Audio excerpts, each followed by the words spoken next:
कहानी एक ऐसे घर से जहां शादी का माहौल है, लेकिन टेंशन और शांति इतनी कि शादी का घर किसी जंग के मैदान जैसा दिख रहा था। अरे जैसा मर्जी डेकोरेशन कर दो, पैसों की चिंता मत करो। इतना पैसा जब लड़के वालों को दे दिया तो फूल वालों को देने में मुझे क्या दिक्कत है? अरे धीरे बोलो ना, साफ लग रहा है कि फ्रस्ट्रेटेड हो। अरे तुम तो चुप ही रहो। एक बेटी संभाल नहीं पाई। सारा दिन मैं काम पर जाता था, सोचता था घर पर बच्चों को अच्छे से संस्कार मिल रहे होंगे, लेकिन नहीं, मैडम को तो अपनी किटी और फैशन से फुर्सत मिले तब ना। माँ चुपचाप वहां से चली जाती है। समझ में नहीं आता कि आखिर शर्मा खानदान में हो क्या रहा है। कल तक चिड़िया सी फुदकने वाली शीना की शादी यूं अचानक एक मोटे काले लड़के से क्यों हो रही है? शीना कमरे में हाथ में गुड़िया लिए बोलती है, मेरे साथ जो हो रहा है ठीक हो रहा है। तुम तो सब जानती हो, साहिल मेरे लिए भगवान है। अब जब वो ही नहीं मिला तो फिर कोई भी हो, जिंदगी ही तो जीनी है, जी लेंगे। बाहर शीना की बुआ किसी से बात करती है। अरे मोटा नहीं, उसे तो खाते पीते घर का कहते हैं। अब ओबेरॉय का नाम भी किसी को बताने वाली बात है। उनका इकलौता लड़का तो करोड़ों की सामी तो है ही।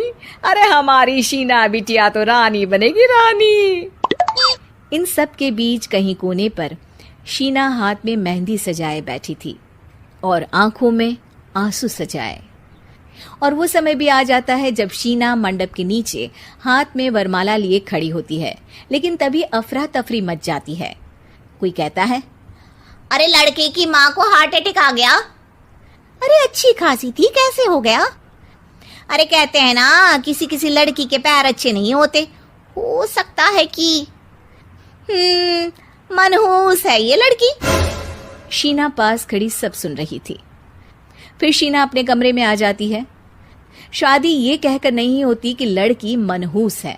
अब लगातार शीना के लिए लड़के देखने आते, लेकिन आस पड़ोस या किसी के कहने पर शादी हर बार टूट जाती। लेकिन एक दिन, अंकल, मैं काफी दिनों से आपसे मिलने की कोशिश कर रहा था, लेकिन हिम्मत नहीं हो पा रही थी। अरे बेटा, हिम्मत तो हमारी टूटी पड़ी है। वैसे कौन हो तुम? अब मेरा नाम साहिल है अंकल।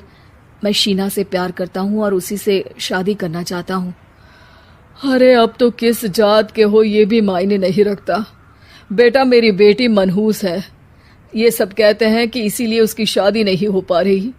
अगर तुम शादी करने को तैयार हो तो ठीक है। शीना की शादी साहिल से हो जाती है। अगले दिन साहिल की माँ का देहांत हो जाता है और एक बार फिर लोग शीना को अपशकुनी कहने लगते हैं। अरे खा गई दीदी को ये। अरे क्या जरूरत थी साहिल किसी मनहूस को घर लाने की? पर बुआ, माँ की तो तबीयत पिछले कई साल से खराब थी। डॉक्टर्स ने जवाब दे दिया था। क्या पता ये भी उनका सौभाग्य हो कि वो बहू का मुंह देख पाई। अरे बहू का मुंह देख पाई, या ये कह लो कि बहू का मुंह देखते ही स्वर्ग लोक सिधार गई। खैर, हमें क्या, घर तुम्हारा है, हम तो चले। अब शीना को खुद पर ही शक होने लगता है कि कहीं सच में वो अपशकुनी तो नहीं।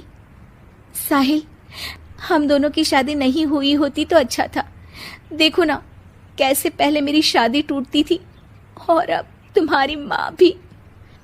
अरे ऐसा कुछ नहीं होता शीना, अपशकुनी वगैरह कुछ नहीं होता। ये सब तो ईश्वर के खेल हैं। वो शादी तुम्हारी इसलिए टूट गई क्योंकि तुमको मेरी पत्नी बनाना था, और माँ का जाना तो तय था। वो काफी बुजुर्ग थी, साथ ही एक ऐसी बीमारी से जूझ रही थी जिसमें डॉक्टर्स भी उन्हें नहीं बचा पाते। शीना साहिल की बात सुनकर तसल्ली कर लेती है और वहां से चली जाती है। अगले दिन, शीना, अरे ओ शीना। क्या हुआ? उफ, कहीं फिर मेरी वजह से कोई नुकसान?